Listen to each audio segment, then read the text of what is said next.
Hello, this is Mayor Raz J. Baraka, and thank you for tuning in to EduTalk, where we will discuss incredible topics centered around our young people, about local control, community schools, our special needs population, creating curriculum and opportunities for young people to move forward from elementary school into careers or to universities.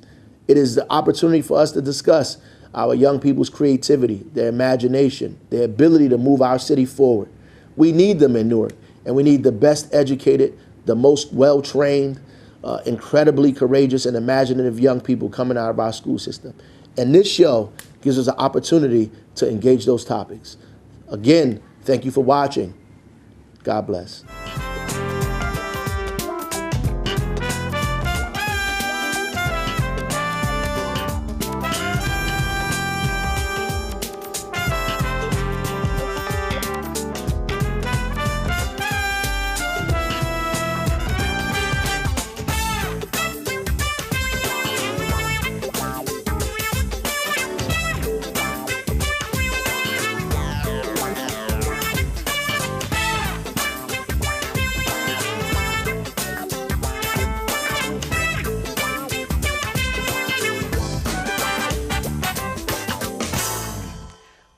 Welcome to EduTalk.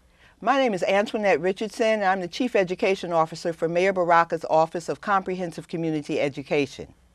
Today we're going to be focusing in on two of the schools in the Southward Community Schools Initiative.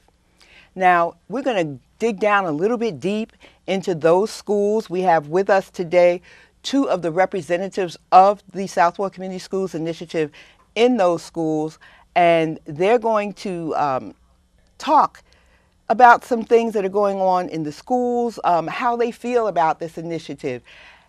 And what I think is that everyone can learn something from it, because part of the purpose of the Southward Community Schools Initiative is to really pilot some programs and some ideas that hopefully will be beneficial to everyone who's involved in education in our city. So I'm going to first introduce our two guests to you, Sophia Domiville, Community Schools Director at Belmont Runyon Elementary School, and Sharona Rogers. And Sharona hails to us from Rutgers University, where she is the Assistant Dean of Operations and Engagement, and also the coordinator over at Malcolm X Shabazz High School of the university-assisted partnership that Rutgers is very much involved with at Malcolm X Shabazz. So, first of all, thank you for joining us today, and we're just so happy that our initiative is at a point where we can bring people on and say, hey,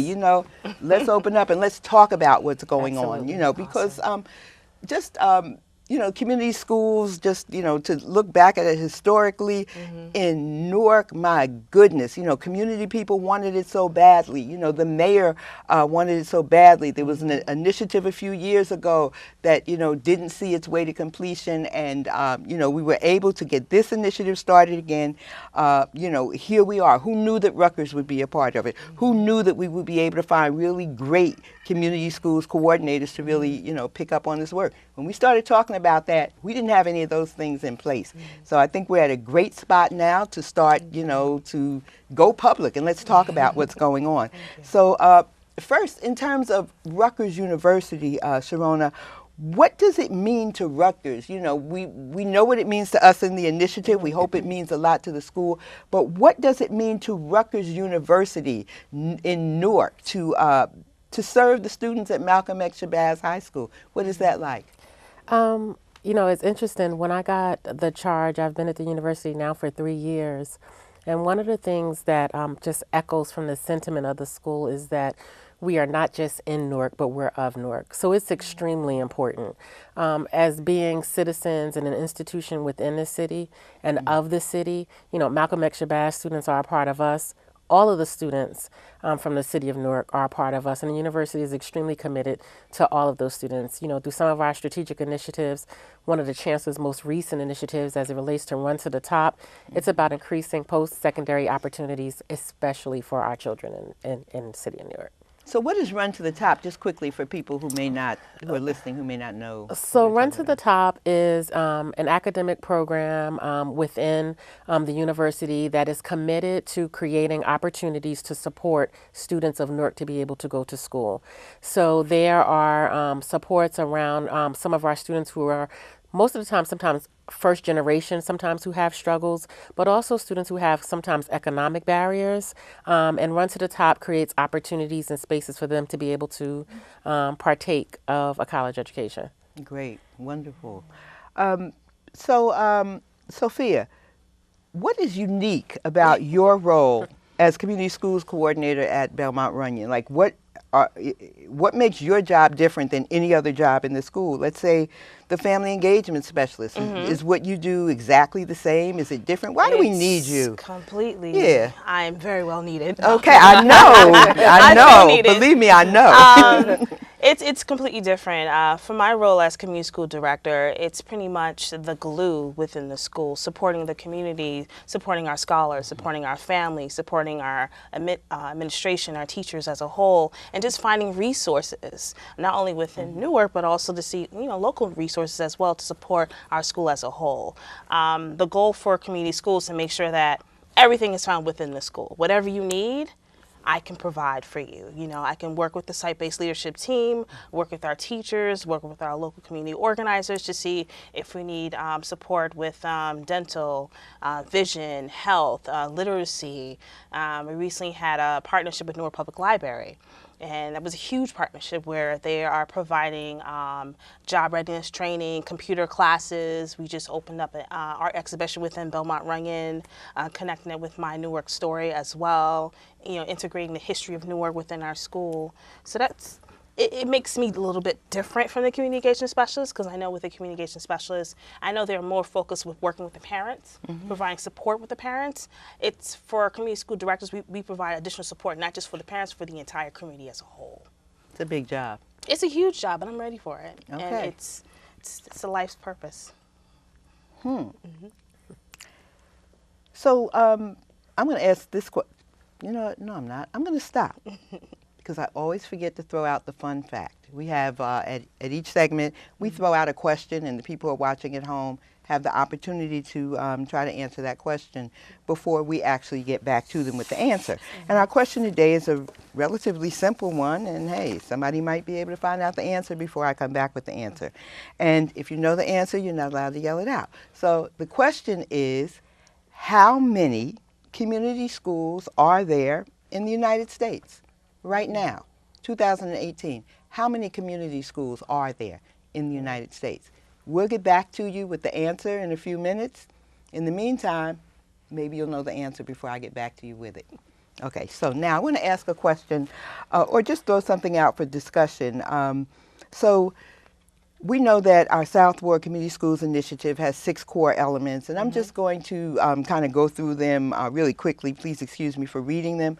High expectations for learning, clear instructional vision, rigorous instruction practice, and integrated student supports. Capacity to address student health and mental health.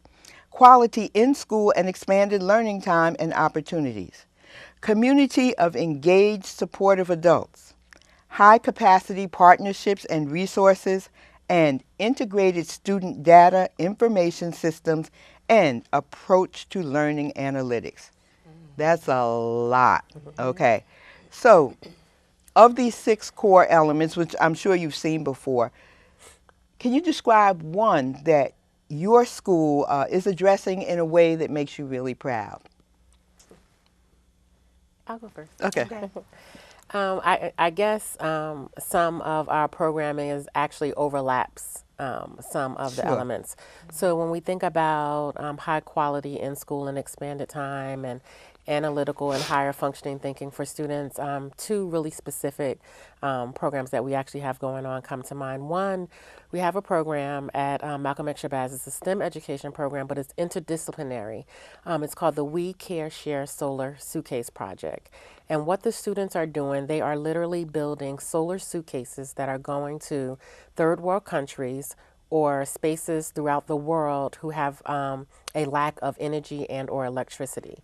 The way we've integrated it into the school was extremely important because one of my focuses was making sure that we try to always develop programming that's sustainable.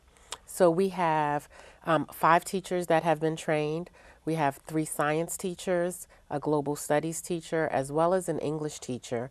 And their approach to the instruction and design is all interdisciplinary. So the students have built the suitcases. Actually, Angie Martinez was at the school last Friday to actually congratulate the students on their first building. And their suitcases were deployed Monday morning on their way to Puerto Rico. So that's one of the programs that we have. And one of the things that's great about it is the school now actually has 12 training kits. So the students can continue to learn how to build these suitcases and be able to kind of adjust and learn about the science and the global regions that could be impacted by them.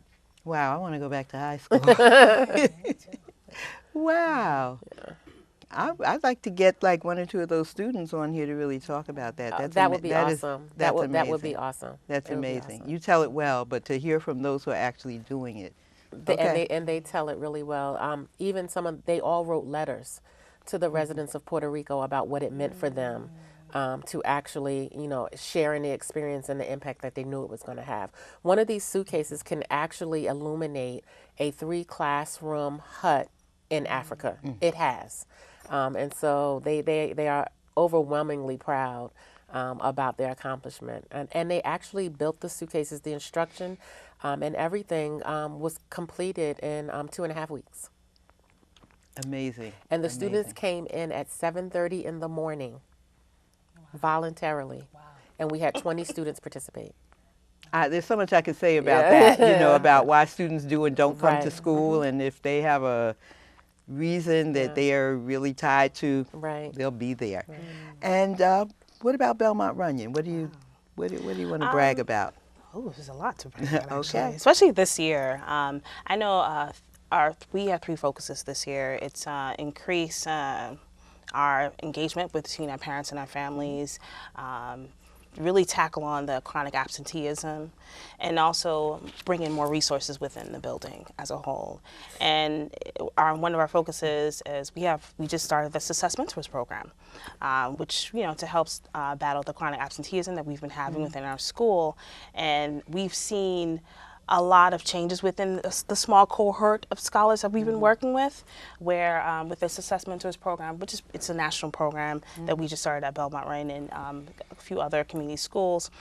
We have these Success Mentors that really work with scholars who have not been coming into the school and providing the support and the resource to bring them back into school. One really proud moment that I can truly share is we had a scholar that was out for 18 days. And he received a Success Mentor, Mr. Daquan Jenkins, who's been amazing with our middle school. And now the scholar only missed 1 day after working with him within a month.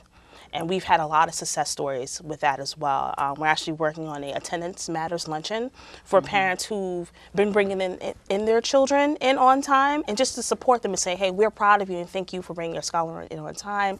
Any resource or support that you need, we're here for you. So it's just changing the language within the school and providing those additional resources that our families need and letting them know that we are here for you. I mean, this is such important work. I think it's, and we've talked about this before, that most parents don't realize that 18 days is an indication of chronic absenteeism. And it might not seem like a lot, because it might be, 1.5, 2 days a month, but it adds up and it really impacts on the child's education cumulatively. Absolutely. So it's really important, and I'm so happy that you're getting the word out.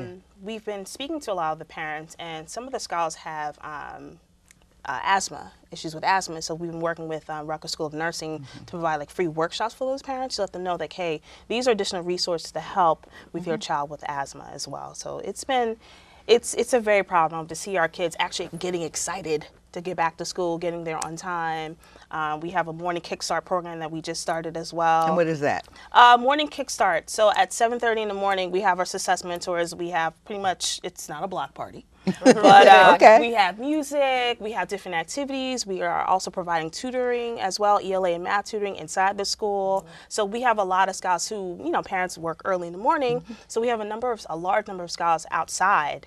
And scouts most likely won't be in the building till 8:20, so we have a morning kickstart just to get them aroused and go, okay, we're here, let's have a good time, and also to help them get to school as well. It sounds like you're really changing the culture. I mean, I've seen schools where students are just, waiting outside, nothing to do, throw a block party. kind of just, being mischievous, or just trying to occupy themselves with whatever. So this sounds like a really wonderful, wonderful use of the time. So if a parent walks into Shabazz, what can they expect to see that would let them know that Shabazz is a community school? So when the university came and got engaged, one of the things that we wanted to do was to really start to change even the physical, culture of the school. And so what we've done is, when you come into the entryway boasts of, Malcolm himself, of course, but you see the expectations, the high expectations for the students. You see the display of the uniform that the students should wear. And one of the things now that has been developed is a community school corridor. So if you enter the building to the left, you basically can approach and go to administration. But once you go to the right is the whole community school corridor. So you have the media center, you have the first room, which is the parent room, the parent resource room. The next room you actually have is actually the UAP's office, the Rutgers University office, where students come often.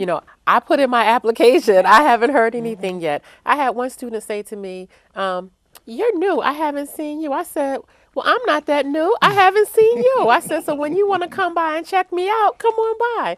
And it's funny because now when we talk about relationships with students and families, once you start to feel familiar, you feel a sense of comfortability. So I will say to him, "I haven't seen you." And he was like, "Oh, I was out sick." And I say, "Were you really out sick? Did you make up your work?" He was just like, "Oh, I don't know if I should have stopped by." But then beyond that is also the community room that we also use as a training space. Apple has become a partner for the school through our Newark City of Coding program. And so the school has been opened up to the community and has been the training space for the past 3 training sessions for not only Malcolm X Shabazz, but other faculty and other community members that are engaged in the process. So Malcolm X Shabazz teachers, of course, they were to be a part of it, but then we started to open up the school to the community, to start people to really understand that this is a great space, it's a usable space, we want you in the space, and we welcome you in the space. I am overwhelmed with how much is going on. Well, Really. I'm glad about that. I'm glad about that. Absolutely. Yeah. And now, what about Belmont Runyon? Well, we have a whole school reform program called Positive Action, and which is pretty much positive reinforcement, but not just for the scholars, but for the entire school. In regards to changing the climate and culture. So when you walk in through Belmont Runyon, you see positive affirmations, positive quotes, our word of the week, which is tied into a curriculum that we use, that the teachers use at the end of the day, which is pretty much positive stories, positive poems. They can reenact situations with which they can find a positive situation within the entire school. So when you walk in, you see the positive word of today is cooperation. Course. So every day we recite a different poem that connects with cooperation. We actually have our community partners. We have a community partners wall of all the resources that we're providing within the school through our community partners and our resources. And thanks to Newark Public Library, we created our own art exhibition hall as well. Nice. So when you walk through the hall, it's connected with the Jacob Lawrence series. And also with the Great Migration in Newark. So we connected the history of Newark and the Jacob Lawrence series through our students' work within the entire hall. So when you walk in, you go through the history of Newark and also African history as well. We have African masks, we have Andrinka symbols that are tied into the history of Newark as well. So it's just, I'm also an artist as well, so I'm really big in using visual arts as a platform for our scholars to express themselves and to tell their stories within the school. So it's very, very colorful inside Belmont Runyon. Yeah, I love what you're saying, and I hear 2 specific things. And one, Sharona, in our schools, unfortunately, you know, we don't have some of the human resources that used to be in the schools for the students, such as, you know, social workers. And there used to be more than one social worker, you know, per school. And those supports that some of our young people just need. They just need to see that responsible, caring adult every day who isn't necessarily one of their academic teachers. Right. And, you know, above and beyond, or in addition to, or maybe at the core of what I hear that you're doing at Malcolm X Shabazz High School is being one of those people. So, Trying you to know, be. thank you I for feel that. that there was someone like that for me in my life. And additionally, we have our program assistant who is a student with our SPA program, and she's also in the school, and they see her every day. And actually, she also functions in the school as a success mentor, because Malcolm X Shabazz has them as well. And so it's just awesome when you see the increments, you know, and someone is asking for me every day. And you know what? Sometimes in my face, holding me accountable every day, because we see greatness in you and it's there, and we're going to help you get there. We're going to help you get there. That's right. And Sophia, what I'm so impressed that you are saying is about being an artist, because, you know, an artist is not just an artist when they're away from people doing their art. You know, an artist brings their art in every aspect of their life. And, you know, I my mother's an artist, so I grew up, you know, I grew up understanding that art is not separate from other parts of life. It's and everywhere. yeah, so to bring that, and for students, for young people to see that integrated into the things they do in school is very important. So thank you both for that. What I'm going to do now, I'm going to stop, and I am going to give the answer to our fun fact. Now, the simple answer is really simple, okay? How many states in the United States have community schools? 50. All 50 states have community schools. But there's some more specific information that I want to give you. In addition to the fact that all 50 states in the United States have community schools, I'm going to give you some specifics. New York City and Chicago have approximately 150 community schools each. Wow. Okay. Portland, Oregon has 84 community schools, and they call their initiative Sun Schools, Schools Uniting Neighborhoods. And that's a lot of what we're trying to do here in Newark. Baltimore has 52 community schools, and Lincoln, Nebraska has 25 community schools. Wow. And community schools have been around over 20 years. It's not a new reform, but it's one that we don't hear about so much. You know, we hear about a lot of other reforms, but this is actually the one that we've chosen for Newark because it is the one that, based on data that we have examined here in Newark, that is has a capacity, as been proven in other places, to change the trajectory for children with demographics such as the children in Newark. So again, you know, so thankful that we're able to develop this, that you're able to sit here and tell us all the wonderful things that are going on. And now, I'm going to ask just a little different question. And on the other end of it, as much as we are beginning to see successes, there are also challenges. So in just maybe very briefly, in like 1 minute each, could you tell me some of the challenges, or an important challenge that you see that you are, you know, going to try to meet, working on now, or trying to meet in the future? So. Well, you don't have to go first. You ready? Okay. Well, we actually just had a meeting with the PTSA last week. We recently did another a survey with our parents to see what other resources that they need, just to make sure that everyone feels like their voice is heard. And one of the challenges I know that we're having in regards of engaging the adults back into the building is just letting the parents know that our doors are open. Changing that perception that our doors are closed. Now, we're open. Whatever you need, we're here to provide. So just receiving more parent engagement within the school in regards of like specific events, report card night.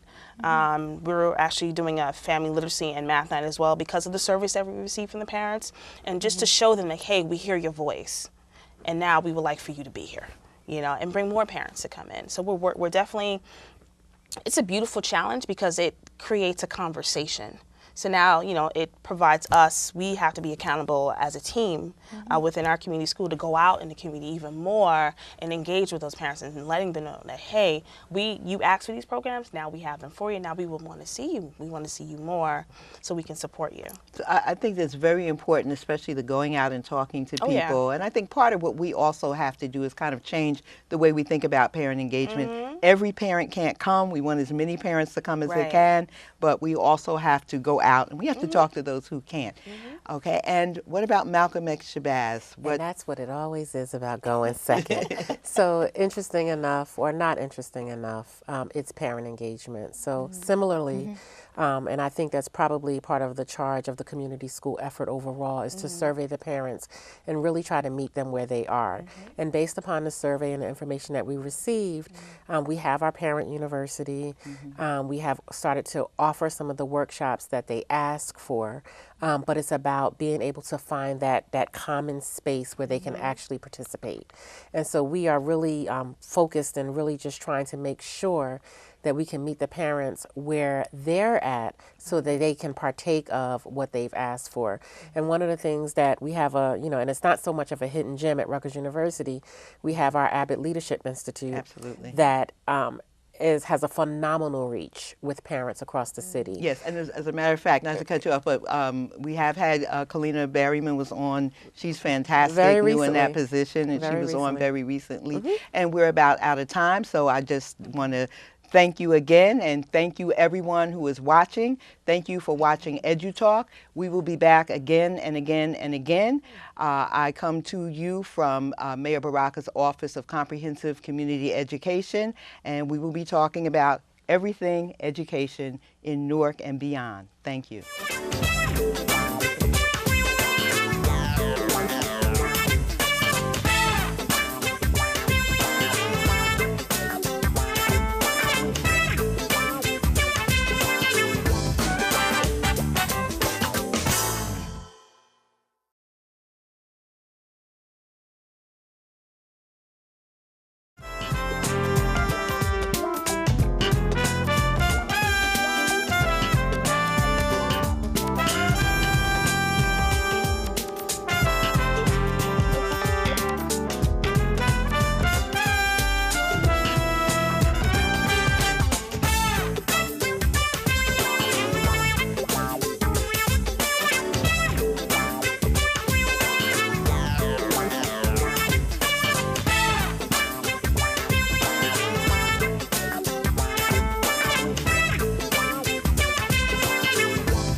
It is my pleasure on EduTalk today to introduce two young ladies, two brilliant young women who attend Avon Elementary School, and they are the first place and the second place winners of a contest that is very important to our city. So before I introduce them to you, I'm just going to give you a little bit of background. So part of the work that we do in the mayor's office is with the South Ward Community Schools Initiative. And we have a children's cabinet, and that children's cabinet brings together various stakeholder organizations in the city to see what can be done to support the children in our schools, in our South Ward community schools, as well as the rest of the schools in the city. So within that children's cabinet, there is a safety committee. That safety committee works with the police department, the safety department of the city. It works with the street teams in the city and other community-based organizations and individuals who are interested in improving safety for our students. So one of the major initiatives of the safety committee of the children's cabinet this year was a contest, and that contest is a logo contest. Now, what do we need a logo for? It's a safe haven logo contest. One of the reasons that has been found that there is chronic absenteeism in the city is that unfortunately sometimes young people are afraid to walk to school or afraid to walk home from school. So what this initiative does is it goes around the city, particularly right now initiating in the South Ward, to ask community-based organizations, to ask small businesses, and hopefully it will encompass other folks who say, yes, my space will be a safe haven for children after school. If they feel that they're in danger, they can come here, and there are processes and procedures that are then followed if a student comes into one of these spaces and is in need of assistance or feels danger in any way. So how, moving forward, will students know about this initiative? How will they know where to go? Because they will see a logo. And it will be a logo that they can identify. And we're going to show you a picture of that logo. But right now, we had 3 winners, and 2 of those winners are with us today. This logo contest was open to any student who went to any school in the South Ward. And as I said, the first place and the second place winners are here with us today. So we have Nazmia Davis, and Nazmia is a 7th grader at Avon. And we also have Maria Leon. Did I say it right? Yes. Yay! Okay, also a 7th grader at Avon. And our 3rd place winner is from Malcolm X Shabazz High School, Alquan Flippin. All of these schools, both of these schools are part of the South Ward Community Schools Initiative. So we are hoping that this initiative catches on. We are hoping one day that we don't need this initiative, of course. But while we do, we want to have something that helps our children feel safe and to know that there are adults in the community who are looking out for them in case they do need assistance and support going to school and coming from school. So I'm going to ask Nazmia, Yes. what was going through your head? Like, when you created the design that became the first place winning design that is going to be a decal that's going to be seen all over the city. 2 questions. What were you thinking of when you designed it? And then I'm going to ask you, I'll give you both questions now, answer in whichever order you want. How did it make you feel to find out that you won? Well, how I felt when I made it was like, I wasn't too sure of myself. Like, I didn't know what to do. I was just doing whatever comes in mind. I was thinking more about the safety. I was just thinking about safety in the community, because Newark is not really safe as it should be. So I was just thinking about safety and that. What was the second question? How did it make you feel to win? Oh, I was surprised because I after like a while, the right answer, so I thought like I just gave up. I was like, it's over. And so like now that I won, I'm like, yeah. All right. Wonderful. Maria, what were you thinking of? What was going through your head, and how did you What feel? was going through my head? I was thinking about the background of my picture. The background of my picture is basically to show that our community needs safety, because Trayvon Martin made a big impact in this community because he got judged because of his outwear. And you know, a lot of kids around New York wears hoodies, and just because you wear hoodies doesn't mean you're up to something bad or doing something you're not supposed to. So my thing when I got chose for second place, like she said, I wasn't too sure of myself, because y'all did take a little time, you know, to email them back or whatever. But I was, surprised, because I didn't really think my picture that I draw was really going to come in second place. So But did this help your self-confidence by Yes. winning? That's what I'm kind of hearing and feeling, because that's wonderful. And that's, I guess, we hadn't even really thought about that. But I think, when you do get recognition for your work and other people say it's great, I know for me that makes me feel good. So I'm glad that we were able to do that. Now I'm going to address your criticism, because I think it's legitimate. It took us a while to get back to you. The reason it took us a while to get back to you, we had 2 things. One, we had a lot of great entries, and it wasn't just that I looked at them or that one other person looked at them. There were a number of people who looked at these submissions, and we discussed them, and we really wanted to make the best choice. So it wasn't just a flash decision. And the other part of it is there's the original drawing that you submitted, Nesmia, and then we also sent that to some professional graphic artists, and they did a sort of another sort of a digital rendering of it, which I think you've seen, which will be the actual decal. If you haven't seen it, you will, because it has to meet with your approval also. So there's been a little back work that's been going on, so we apologize for taking so long, but we really wanted to make sure that we were making the right decision, because the first place winner, guess what? It's going to be all over the city. Your design's going to be all over the city. And, you know, all the students who submitted were all great. That's why it was a hard decision. So please accept our apologies for that. And thank you so much for coming on. Thank you for sharing your thoughts. And we just wish you much success in the future in whatever you do. You're 7th grade now, 8th grade next year, high school, and we're looking forward to great things from you. Can I say something?